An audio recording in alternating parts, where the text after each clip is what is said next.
नमस्कार विद्यार्थी मित्रांनो, आज आपण मराठी या विषयासाठी लेखन विभाग अभ्यासत आहोत। लेखन कौशल्य देखील आपण त्याला म्हणतो किंवा उपयोजित लेखन असे देखील आपण याला म्हणतो।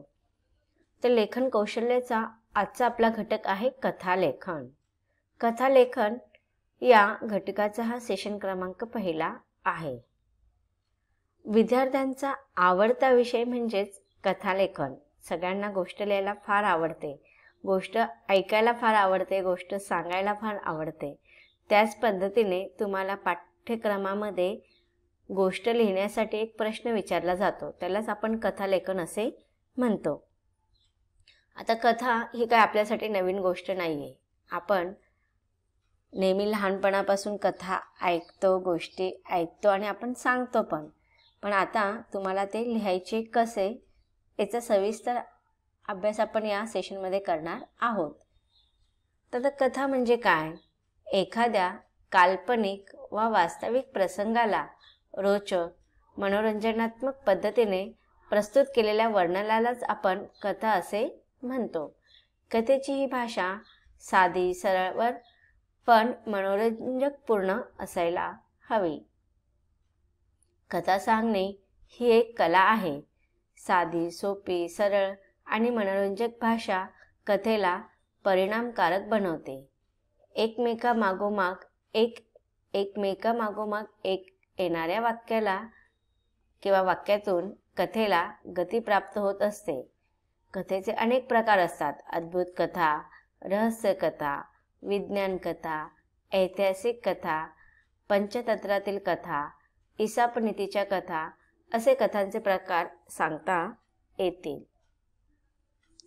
आता कथेचा जन्म कसा झाला की फार पूर्वी मनोरंजन करण्याच्या हेतूने कथेचा जन्म झाला असे म्हणता येईल। लहान मुले कथेमध्ये रमतात, परीकथा त्यांना वेगळ्याच विश्वात घेऊन जातात। कथेमधून पुढे काय घडणार ही उत्सुकता टिकवून ठेवणे हे कथाकारांच्या कथनाचं यश असतं। कथाकाराला मूळ घटनाक्रम लक्षात ठेवून त्याच क्रमाने कथा सांगता आली तरच ऐकणाऱ्यांच्या मनावर योग्य तो परिणाम होतो। काही कथांमधून आपल्याला तात्पर्य, बोध मिळतो। याचाच अर्थ कथेतून बोधही मिळतो। कथा मनोरंजक बनवण्यासाठी कधी अवास्तवाचाही आधार घेतला जातो। म्हणूनच विद्यार्थ्यांनी आपल्या कल्पकतेनुसार कथा रचावी। त्यांना कथा हा लेखन प्रकार माहीत व्हावा म्हणून तुमच्या अभ्यासक्रमामध्ये, पाठ्यक्रमामध्ये कथापूर्तीचा समावेश करण्यात आलेला आहे। आता कथेचे वेगवेगळे प्रकार असतात। त्या प्रकारानुसार आपण कथा लिहित असताना कोणते मुद्दे लक्षात ठेवावे हे समजून घेऊया। तुम्हाला 3 प्रकारे परीक्षेमध्ये प्रश्न विचारले जातात। काही मुद्दे दिले जातात आणि त्या मुद्द्यांवरून तुम्हाला कथा लिहायला सांगितले जाते। मुद्दे दिलेले असतात आणि त्यांची योग्य ती सांगड घालून कथा तयार करायची असते। तर कधी तुम्हाला फक्त शब्द दिलेले असतात। शब्दसंख्या सुद्धा 4 ते 5च असू शकतात आणि ते शब्दांवरून तुम्हाला ते शब्द नीट वाचून छानपैकी एक कथा किंवा गोष्ट तयार करायची असते। तर हे झाले आपले 2 प्रकार। आता तिसरा पाहूया। कधी कथेचा पूर्वार्ध दिला असतो, म्हणजे सुरुवात दिलेली असते आणि नंतरचा त्याचा जो भाग असतो, अर्धा भाग म्हणजेच उत्तरार्ध, तो आपल्याला पूर्ण करायचा असतो। किंवा मग कधी उत्तरार्ध दिलेला असतो आणि आपल्याला कथेचा पूर्वीचा भाग म्हणजे पूर्वार्ध लिहायचा असतो। तर तुम्हाला हे उत्तरार्ध आणि पूर्वार्ध हे लक्षात ठेवले पाहिजे। पूर्वार्ध म्हणजे कथेचा सुरुवातीचा भाग दिलेला असणार आहे आणि नंतरचा भाग आपल्याला लिहायचा असतो आणि उत्तरार्ध म्हणजेच कथेचा शेवटचा भाग दिलेला असतो आणि पूर्वीचा अगोदरचा भाग आपल्याला लिहायचा असतो। मग अशा रीतीने पूर्वार्ध किंवा उत्तरार्ध नीट वाचून आपल्याला छानपैकी कथा तयार करायची असते। तर अशा प्रकारे तुम्हाला 4 प्रकारे कथा लेखनावरती प्रश्न विचारले जाऊ शकतात। मुद्दे दिले जातात, त्यावरून कथा लिहिली जातात किंवा मग काही शब्द दिलेले असतात, त्या शब्दांवरून आपल्याला कथा लिहायची असते किंवा पूर्वार्ध किंवा उत्तरार्धावरून आपल्याला कथा पूर्ण करायची असते। कधी तर फक्त आपल्याला शीर्षक पण दिले जाते। तर त्या शीर्षकावरून सुद्धा आपल्याला कथा लिहायची असते. जसं अति तेथे माती असे शीर्षक दिले जातात. त्या शीर्षकावरून आपल्याला कथा लिहायची असते. तर कधी कधी चित्र आणि काही शब्द किंवा काही वाक्य दिलेले असतात आणि त्या वाक्यांची त्या चित्रांची सांगड घालून तुम्हाला कथा तयार करायची असते. अधिकतर जे लहान वर्ग असतात, आपण बघतो 5वी 6वी 7वीच्या वर्गांना असं चित्रांवरनं कथा तयार करायला सांगितले जाते.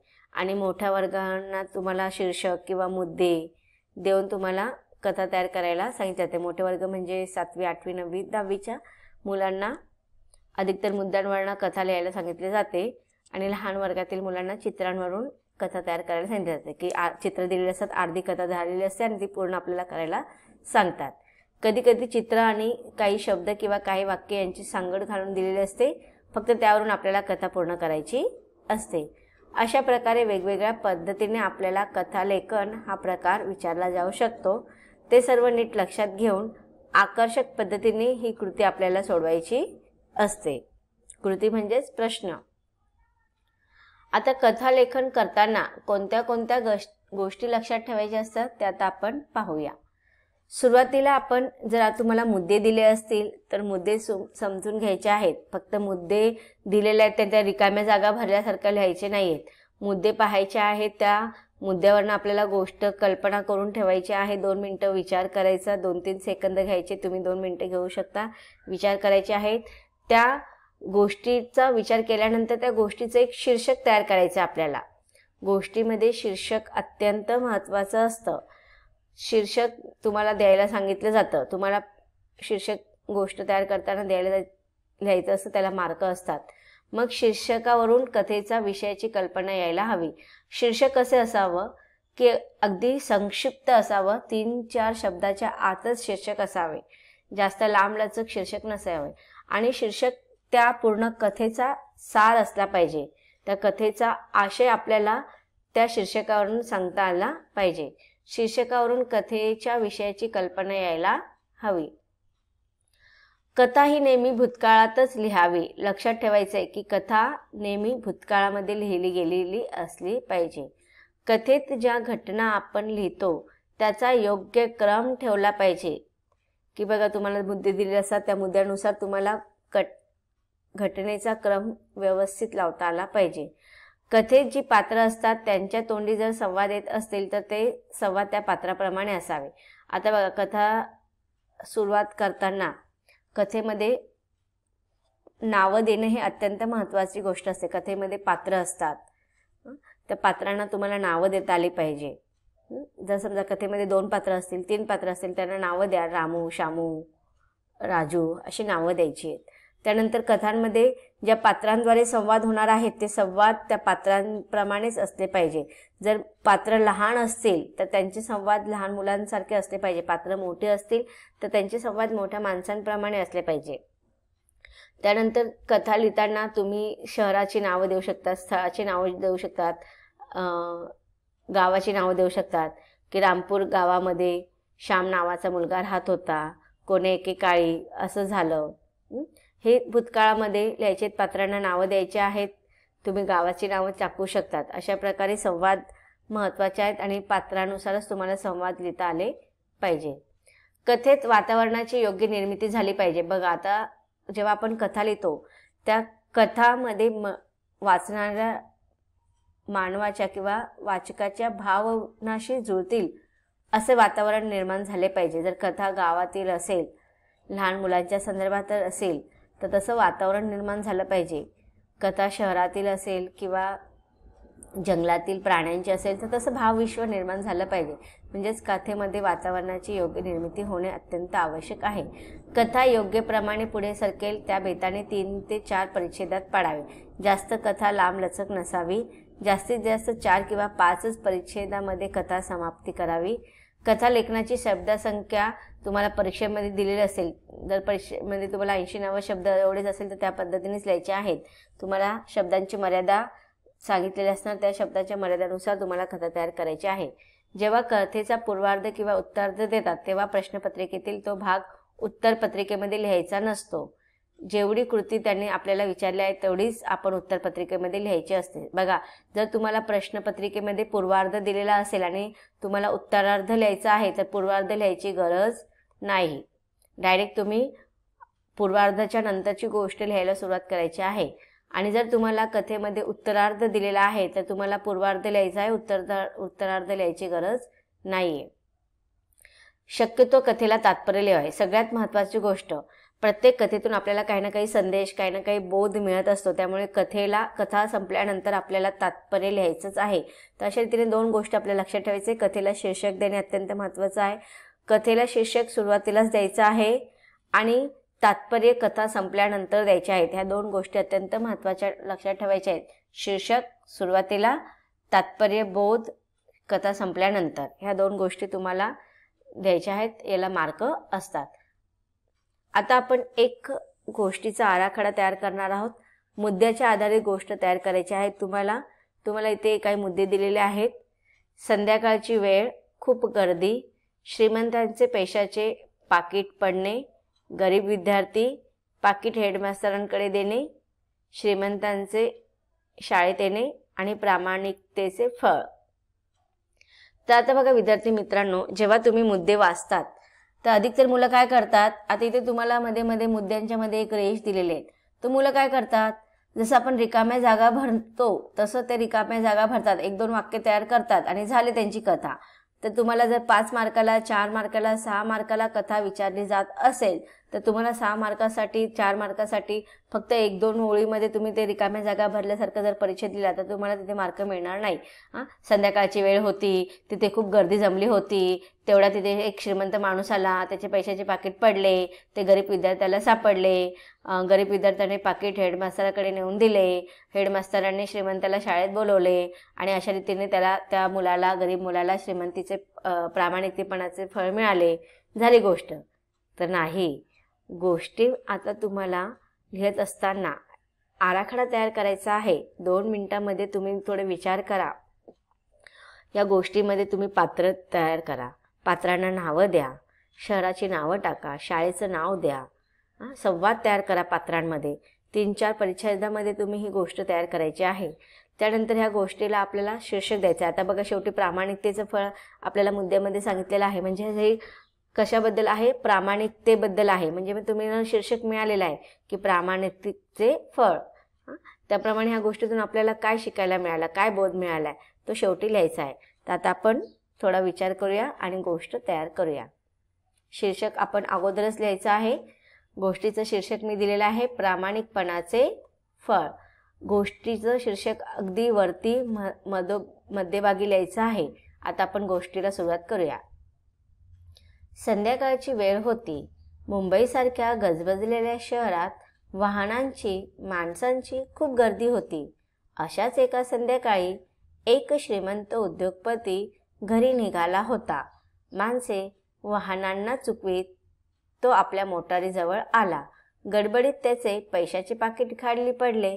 ते त्याच्या लक्षातच आले नाही आणि गाडीत बसून तो घरी गेला. बघा, आपल्याला एकच मुद्दा सांगितलेला आहे की संध्याकाळची वेळ होती, खूप गर्दी होती आणि श्रीमंताचे पाकिट पडले. तर ह्या 3 मुद्द्यांवरनं आपण एक परिच्छेद तयार केलेला आहे. हा परिच्छेद झाल्यानंतर आपल्याला पॅराग्राफ तयार करायचे की आपण इथे त्या श्रीमंत व्यक्तीचं पाकिट कसं पडलं याचं वर्णन थोडक्यात केलेलं आहे. पुढे आहे, त्याच वेळेस सुहास नावाचा एक गरीब विद्यार्थी घरी आला. आता बघा, ह्या विद्यार्थ्याला आपण नाव दिलेलं आहे, पात्राला नाव दिलेलं आहे सुहास. तुम्ही तुमच्या आवडीप्रमाणे नाव देऊ शकतात. त्याला ते पाकिट दिसले, त्याने ते उचलले, बघितल्याने घरी घेऊन आला. घरी आल्यावर पाहिले तर बाप रे, खूप पैसे होते पाकिटात. हे पैसे आता आपल्याला मिळणार. तर त्याला मनातून खूप आनंद झाला. पण त्याचे संस्कार, आई वडिलांची शिकवण त्याला आठवली. हे पैसे आपले नाहीत, ज्याचे आहेत त्याला ते मिळाले पाहिजेत, एवढेच त्याला कळले. बिचाराला किती वाईट वाटत असणार पैसे गेल्याचे, असा विचार त्याच्या मनात आला. ते पाकिट त्याने दप्तरात टाकले. तर बघा, त्या मुलाला सापडलेल्या गरीब मुलाचं वर्णन आपण दुसऱ्या परिच्छेदामध्ये केलेलं आहे. आता पुढच्या परिच्छेदामध्ये आपल्याला करायचं आहे पुढचं प्रसंगाचं वर्णन. दुसऱ्या दिवशी शाळेत गेल्यावर त्याने ते आपल्या शाळेच्या हेडमास्तरांकडे दिले. सुहासच्या देखत हेडमास्तरांनी पाकिट उघडले. सुहासला न दिसलेले श्रीमंताचे कार्ड हेडमास्तरांना मिळाले. फोन नंबरही मिळाला. त्यांनी फोनवर सर्व हकीकत सांगितली. पुढचा पॅराग्राफ. श्रीमंत उद्योगपती शाळेत आले. त्यांना सुहासच्या प्रामाणिकपणाचे खूप कौतुक वाटले. त्यांनी त्याची पाठ थोपटली, त्याला शाबासकी दिली. इतकेच नव्हे तर त्याची सर्वसाधारण परिस्थिती पाहून त्याच्या सर्व शिक्षणाचा खर्च उचलला. पुढचा परिच्छेद. सुहास हुशार तर होताच, पण खूप मेहनतीही होता. त्याने आपले शिक्षण पूर्ण केले. उद्योगपती येथेच थांबले नाहीत, तर त्याला आपल्या कारखान्यात उच्च पदावर नोकरी दिली. सुहासने देखील प्रामाणिकपणा आणि मेहनतीने सर्वांची मने जिंकली. आपली खूप प्रगती केली. तर बघा विद्यार्थी मित्रांनो, असे 4 किंवा 5 मुद्द्यांच्या आधारावरती आपण ही छानपैकी गोष्ट तयार केलेली आहे. गोष्टीचा शेवट पण आपण अत्यंत सुंदर केलेला आहे. तर अशा रीतीने आपल्या ह्या मुद्द्यांच्या आधारावरती गोष्ट संपलेली आहे. पण सगळ्यात महत्त्वाची गोष्ट म्हणजे शीर्षक आणि तात्पर्य. या गोष्टीतून आपल्याला काय शिकायला मिळालं, तर पहिलं म्हणजे आपण शीर्षक दिलेलं आहे प्रामाणिकपणाचे फळ. शीर्षक नेहमी गोष्टीच्या सुरुवातीलाच लिहायचं आहे, पण बोध किंवा तात्पर्य गोष्ट संपल्यानंतर आपल्याला लिहायचं असतं. तर या कथेतून आपल्याला काय तात्पर्य मिळालेलं आहे की प्रामाणिकपणा हा फार मोठा गुण आहे आणि त्याचे फळ माणसाला मिळतेच. ही गोष्ट आपल्याला, हे तात्पर्य इथे आपल्याला शिकायला मिळते, म्हणून आपण इथे हा बोध किंवा तात्पर्य लिहिलेला आहे. तर विद्यार्थी मित्रांनो, आपण गोष्ट किंवा कथा कशी लिहायची हे जाणून घेतलेलं आहे आणि एक प्रत्यक्ष नमुन्याद्वारा आपण गोष्ट पण तयार केलेली आहे. अजून काही आपल्याला कथा लेखनाचे नमुने समजून घ्यायचे आहेत, पण त्याचा अभ्यास आपण पुढील सेशनमध्ये अभ्यासणार आहोत. धन्यवाद.